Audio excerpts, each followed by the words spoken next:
berdoa, Tuhan, mau kemana kita pergi? Tawaran semua masa kita pergi. Ya memang enak sih, jalan-jalan lihat negara-negara seluruh besar gitu. Kita keliling-keliling. Ini kami berdoa putuskan Tuhan mana yang mau. Tuhan bilang ke Jepang. Beberapa hari yang lalu Tuhan bilang Jepang berdoa. Tuhan bilang berangkat sekarang beli tiket, langsung Jepang. Amin, selesai langsung sama-sama yang gembala beli tiket. Beli tiket hari ini besok berangkat. Tuhan yang suruh. Yang tidak tunggu lama aplikasi pemain kakak sedikit keluar, semua data keluar dari apa namanya kita punya Android itu, handphone, ya. Sudah berangkat. Hotel bikin apa semua langsung saya minta dari jadi mobil stay di bandara.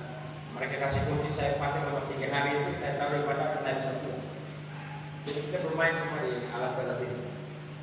Maksud saya yang setelah hotel kemarin 3 hari, 3, tapi yang kasih itu waktu Tuhan mana? Kita berdoa SKTR surat tanda lapor, surat keterangan tanda lapor untuk kita punya sinode gereja.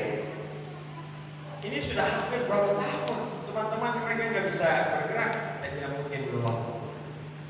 Jauh kami berdoa kemarin, yang dasar adalah kami sampai di Jakarta, sampai di Jayapura. Saya langsung komando di Airport langsung sementara stay tanggal 1 komando cepat stay langsung naik. Nah, jadi tidak ada waktu yang hal yang sia-sia. Pokoknya tiba langsung eksekusi. Jadi langsung kita ke kantor sinode. Tapi kantor sinode kita ketemu orang yang tepat. Tuhan rancang semua tepat. Tapi gereja ini akan melakukan sesuatu yang berbeda dari yang lain. Kita minta pertolongan Tuhan untuk semuanya dalam tempat. Kita bisa bersama-sama di situ tiba-tiba ketua PPD di Papua Barat Daya juga ada di situ, di Sorong ada di situ. Saya bilang cepat tiba di Hotel Aspen, saya dengan ibu kita pakai mobil langsung ke Ampang, kita menghadap mereka. Jadi di situ ada apa namanya waktu Tuhan itu dahsyat, amin. Kalau waktu Tuhan itu nggak ada waktu manusia lain, itu waktu Tuhan. Pergian luar biasa. Dan semuanya selesai, Tuhan menolong semua. Dan berapa hari kita punya sekali lagi. Doa dalam provinsi yang turun di dirinya, ya. Jadi kita pikir luar biasa Tuhan manusia kita berjalan dengan. Dan Saudara kasih dalam Tuhan Yesus Kristus. Jadi hidup ini kita tidak boleh terlalu khawatir, ya. Kita tidak boleh terlalu takut. Hidup ini kalau kita berjalan dengan Tuhan santai. Kita anggap kita ini anak dan dia adalah bapak. Kalau dia bapak kita, kenapa kita mesti banyak pikiran? Yang pikiran itu bapak kita. Betul? Jadi kalau orang tua kalau sudah pegang anaknya itu ikut saja. Bapak mau kemana sampai yang penting saya pulang sama tiba di rumah. Dia nggak ada pikiran. Bapaknya yang pikiran. Nanti kita ke sana, sekian kita makan dulu di resto, setelah dia makan, setelah itu nanti kita belajar, setelah itu kita pulang. Setelah itu kan bapak yang pikir bukan kita. Nah, Alkitab berkata kita adalah anak-anak Allah. Kita adalah anak-anak Allah. Jadi kita ini anak. Status kita saat ini adalah anak. Kalau kita adalah anak, kita menyerahkan hidup kita kontrol, dikendalikan, diatur oleh Tuhan. Kalau Tuhan yang atur hidup kita, aman jalannya. Tapi kalau kita mencoba intervensi dan kita mencoba mengatur diri kita sendiri tanpa Tuhan, itu pasti kita akan salah jalur. Kita pasti salah jalan. Tapi kalau Tuhan yang kendalikan, yang atur, kita hanya ikut Tuhan apa yang kau mau. Aku siap untuk berjalan sesuai dengan kehendak. Jadi semua yang berjalan. Jadi kita harus menaruh kepercayaan kepada Tuhan, meyakini bahwa Tuhan kalau sudah pegang diri kita, kita pasti aman, pasti selesai.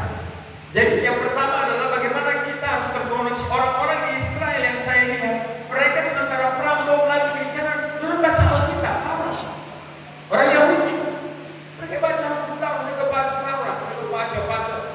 Sementara dalam lubang, sementara mereka punya senjata, satu wajah yang ada yang pegang kita mereka nyanyi, akhirnya berbahasa itu. Jadi sementara perang,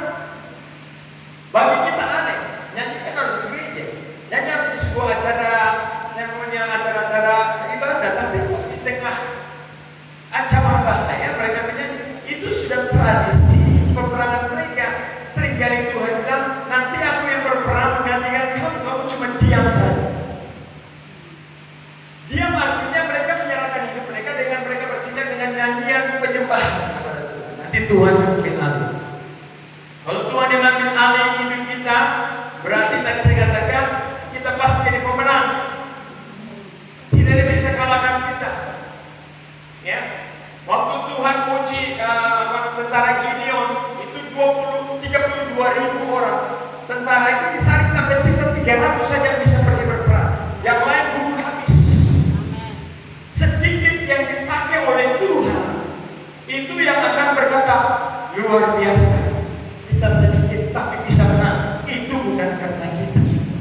Pasti mereka ngomong kayak gitu. Itu semua karena Tuhan. Itu semua karena Tuhan. Tetapi kalau 32.000 berperang, itu karena kita pasukannya banyak, keretanya kuat, gagah perkasa tentara-tentara, senjata hebat, maka mereka tidak memuliakan Tuhan. Tapi kalau sedikit, mustahil. Siapa yang bisa mengalahkan banyak? Kita cuma 300 orang. Berarti yang menyertai yang berperang menggantikan kita adalah Dia, adalah Tuhan. Penolong Islam. Nah, saudara kasih dalam Tuhan Yesus Kristus. Jadi mengapa kita harus terkoneksi kepada kebenaran? Supaya yang pertama di situ adalah mendapatkan kekuatan supranatural. Then strength supernaturally. Artinya supaya kita mendapatkan kekuatan supranatural, kekuatan yang ada dari tempat yang maha tinggi. Kita tidak mendapatkan kekuatan dari dunia ini. Kita tidak mendapatkan kekuatan dari manusia. Kita tidak mendapatkan kekuatan dari orang-orang kuat, tapi dari surga kita mendapatkan kekuatan. Tuhan memberikan kita kekuatan. Jesus give His the power for you. Tuhan memberikan kekuatan kepada saudara saya, kepadamu, kepada saya. Tuhan memberikan kemampuan yang luar biasa. Yang kedua, saudara, mengapa kita harus terkoneksi kepada kebenaran? Yang kedua tulis situ adalah supaya kita mengalami yang namanya Tuhan memulihkan. Terus di situ Tuhan menyentuh dan Tuhan memulihkan. Jesus atau Tuhan, the God, touch and recovery. Tuhan memberikan jamahan dan Dia memulihkan. Oh, ada seorang perempuan berdarahan pada waktu dia berkata, Tuhan sudah 12 tahun aku sakit. Saya akan mati, takdir saya sudah seperti ini. Pasti saya akan mati, saya sudah berdukun ke dokter, ke tabib, tapi tidak ada yang bisa sembuhkan saya. Tapi dia katakan asal saja pejabat jubahnya pasti aku disembuhkan. Pada waktu dia menyentuh jubah Kristus, Alkitab berkata ada tenaga yang keluar dari tubuh Kristus menyentuh dia. Dan dia seperti siapa yang menyentuh saya tadi? Kenapa dia tahu ada yang sentuh? Padahal yang dipegang itu jubah. Mana mungkin orang ketika jubah disentuh saja, kok bisa ada yang tahu? Kalau jubah, kan jubah Nabi pada masa itu kan panjang-panjang, ya kan? Jadi itu disentuh ujung jubah Kristus Tuhan. Tapi Tuhan bilang, siapa yang menyentuh saya? Saya merasa ada kekuatan yang keluar dari tubuh saya.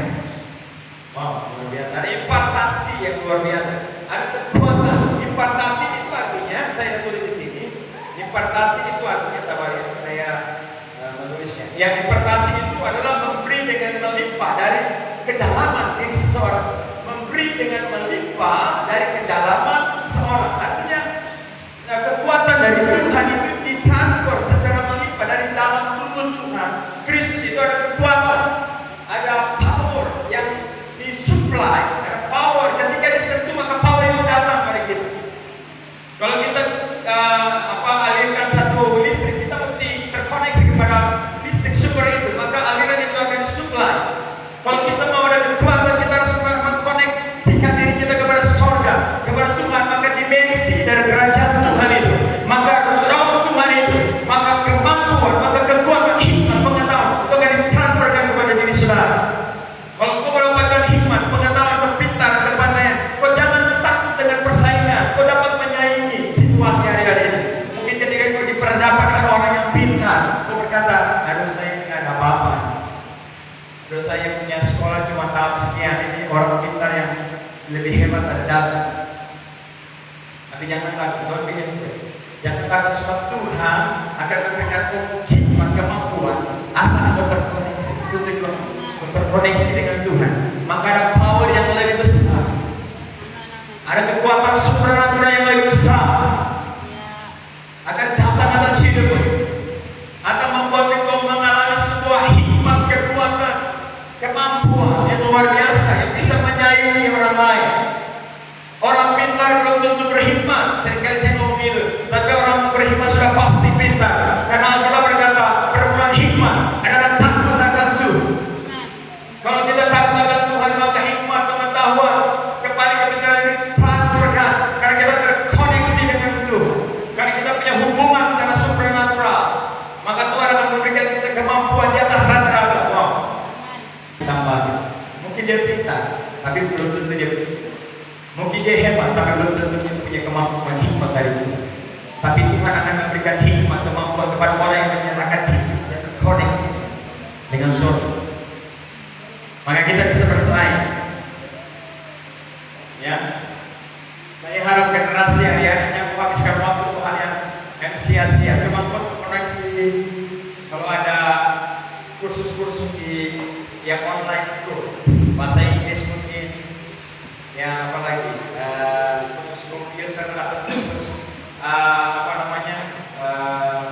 bisa tentang hukum, ya belajar di sini. Mungkin mereka kasih selama 3 bulan sertifikat itu bagus, ada pertemuan pertama. Jadi jangan berhayal hanya dulu nonton. Haleluya. Tapi kalau kita taruh yang kita belajar di situ, kita punya hikmat bertambah. Apalagi kita orang-orang suka hidup dalam hadirat Tuhan, suka menyembah, itu cepat sekali hikmat itu. Kita tangkapnya cepat sekali. Dengan apa yang saya katakan ini, kalau kau sudah hidup dalam hadirat Tuhan, suka hidup dengan Tuhan, itu mereka cuma kasih tahu satu kata, kita sudah tangkap lebih daripada itu. Mungkin tingkat 5 tingkatan kita sudah begitu, cuma 1 tingkatan, 5 tingkatan sudah itu sudah tahu. Ya. Cepat kita tangkap. Jadi yang sia-siakan waktunya. Kesempatan daripada saudara berbohong kuliah di sininya, ya. Kalau saudara tinggal di rumah itu bisa kuliah. Ya kan? Sesuatu yang orang lain tidak tahu, tiba-tiba Bapak Ibu sudah biasa sarjana, kuliah online. Ini kan wajah itu sudah dibuka di mana. Yang ketiga adalah impartasi kuasa. Bagaimana kita terkoneksi dengan Tuhan supaya diberikan impartasi. Impartasi itu tadi saya katakan bahwa kekuatan secara mendalam, ya, dalam diri seseorang tadi, ya. Jadi tadi yang kedua adalah menyentuh dan dipulihkan, touch and recovery, itu adalah dipulihkan. Kemudian impartasi kuasa, impartasi of the power. Jadi kita punya kekuatan yang Tuhan berikan, supaya ada kekuatan dari Tuhan yang ditampakkan. Tuhan bilang, jika engkau bersatu dengan aku, ya, maka Tuhan akan jika engkau menjadi satu, Tuhan akan memberikan kekuatan itu kepada kita. Ya, jadi kekuatan yang besar itu akan datang kepada kita. Sehingga kita rasa kok saya jadi mau. Tiba-tiba saya berbeda dengan yang lain. Cara bahasa saya sudah berbeda. Cara saya hidup sudah berbeda. Cara saya mengatur hidup saya berbeda. Karena Tuhan yang mengendalikan. Kalau Tuhan sudah mengendalikan kita akan merasakan ada perubahan. Ada perbedaan. Haleluya. Ada teman-teman saya bilang begini, pendeta sekarang ini kita bisa dekat, nanti besok kalau Indonesia sudah berdiri, gereja sudah mengsumbang, kita susah ketemu pendeta, nanti di depan nanti ada bos dan kemudian buat laporan sudah buat yang 30. Saya bilang, kalau saya itu ketemu Tuhan saja gampang, kalau ketemu saya susah, itu kan terlalu. Ya. Jadi saya bilang kalau ketemu saya itu santai, ya. Yang lainnya itu datang ke sini. Nah, saudara dalam Tuhan Yesus Kristus, yang keempat terakhir adalah menyentuh habitasi rohani. Bagaimana kita harus terkoneksi kepada kebenaran dan menyentuh habitasi rohani. Ya. Oke, kita buka ayatnya dulu ya. Di dalam kitab pertama Lukas 4 ya. Lukas 8 ayat 44 dulu. Menyentuh dan dipulihkan, ia maju Lukas pasal 8, dari belakang dan menjamah jubahnya, dan seketika itu juga berhentilah pendarahannya. Jadi bisa terjadi ketika ada kuasa yang dilepaskan, ya, ada kuasa yang menjamah wanita itu. Oke, perhatikan ayat yang ke-45. Setelah ke-4 ayat 45, lalu kata Yesus, siapa yang menjamah aku?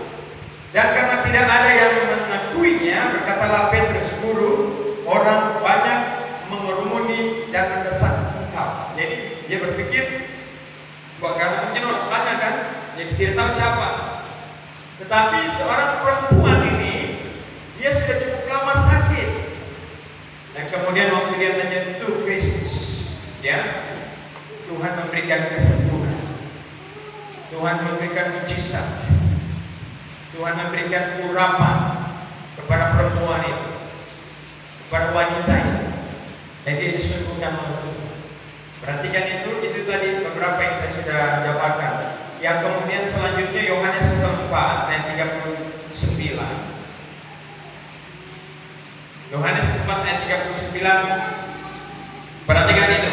Dan banyak orang Samaria dari kota itu telah menjadi percaya kepadanya, kepada Kristus, karena perkataan perempuan itu yang bersaksi, ia mengatakan kepadaku segala sesuatu yang telah ku perbuat.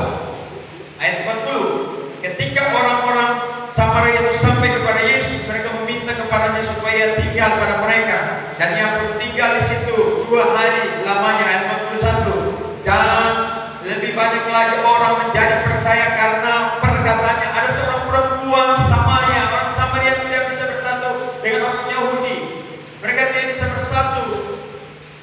Dan pada waktu Yesus datang di sumur itu, perempuan itu menimpa air karena dia takut, karena dia perempuan pelacur. Jadi dia mau kalau bersama-sama dengan perempuan-perempuan lainnya pada waktu siang hari nanti, pada waktu pagi hari ketika mengambil air, nanti dia digosip, nanti dia disisihkan, nanti dia dikata-katain begitu, ya. Wih, perempuan ini gitu ya, karena dia perempuan pelacur. Jadi dia waktu sampai siang hari baru dia pergi ke sumur itu. Kemudian dia ambil air dan Yesus ada sampai di bawah, dia katakan, berikan aku air.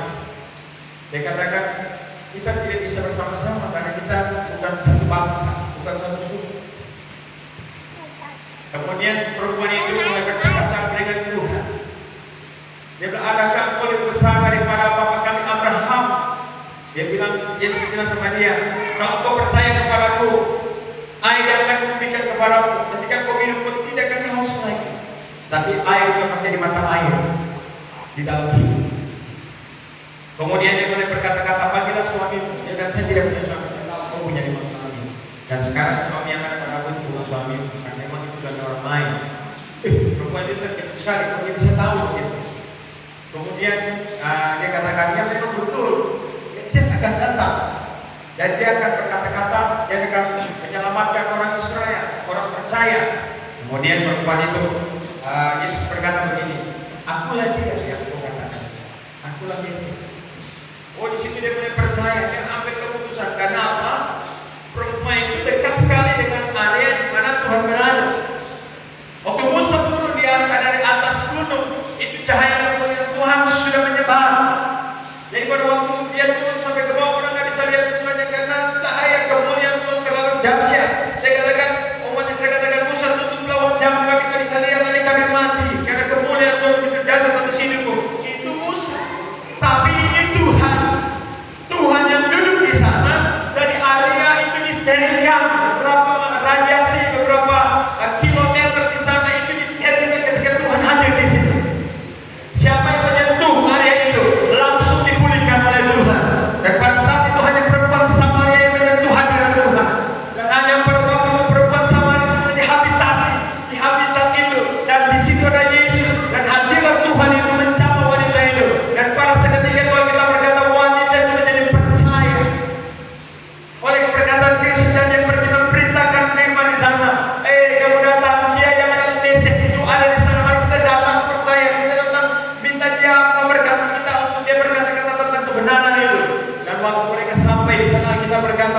semua mendengar katanya mereka menjadi percaya.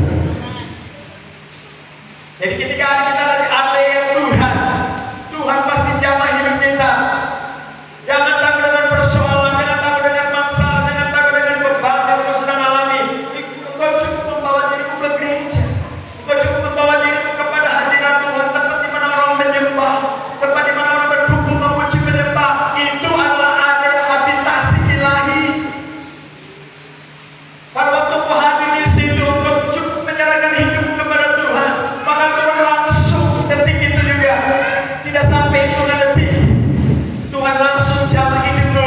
Yang sakit pasti disembuh, yang lemah pasti dikuatkan kesegaran dan kekuatan yang luar biasa. Seorang yang sakit di Bethesda 48 tahun, sudah cukup lama dia katakan dulu, sudah 48 tahun aku ada di sini dan aku mau masuk ke dalam kolam itu. Ada orang yang mendahului aku masuk dan mereka disembuhkan terlebih dulu, dan aku tidak bisa disembuhkan karena aku lumpuh. Aku tidak bisa berbuat apa-apa. 48 tahun lamanya aku sakit Tuhan, dan Tuhan bilang percayalah kepadaku. Saudara, bukan 48 tahun lagi, 48 detik Tuhan menjamah dia. Saat itu juga dia disembuhkan oleh Tuhan. Jadi kalau kau percaya kepada Tuhan, kau dihadiri Tuhan, apapun masalah yang selama bertahun-tahun dalam hitungan detik sampai detik pun Tuhan sembuhkan dia. Tuhan jamah kita, Tuhan rawat kita dengan kuasa. Siapa yang kita takutkan di dunia ini? Tidak. Jangan takutkan orang kehebat hari ini luar biasa. Jangan takut dengan mereka. Jangan kau iri dengan mereka. Nanti ada waktu Tuhan untuk engkau. Ada waktu Tuhan mengangkat hidupmu. Ada waktu Tuhan untuk memberkati hidupmu. Haleluya. Saudara yang kasih dalam Tuhan Yesus Kristus. Jadi terkoneksi dengan kebenaran itu luar biasa. Ayat terakhir dan kita akan berdoa dan kita Daniel 10. Daniel 10 kita akan berdoa. Daniel 10 ayat yang ke 18 saja. Daniel